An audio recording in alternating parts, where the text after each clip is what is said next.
May relasyon ba kayo ng asawa ko? Relasyon? Relasyon. As in, relationship? Relasyon. Querida Kapet number 2 mistress relasyon. Huy, Terry! Huwag mo akong materi-teri! Ay, sorry. Sige, kung ayaw mo tawagin kitang Terry, Ses. Terry yung Ses? Basta wala nga kaming relasyon ng asawa mo. Magkasosyo lang kami sa mango shake business namin. Huwag ka nang magmalinis ha. O di huwag ka maniwala. Lagi mo akong inaagawan!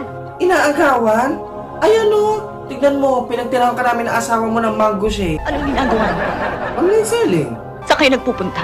Sa supplier. Anong tawagan nyo? Dami mo naman tanong, Ses. Babe? Sweetheart? Honey?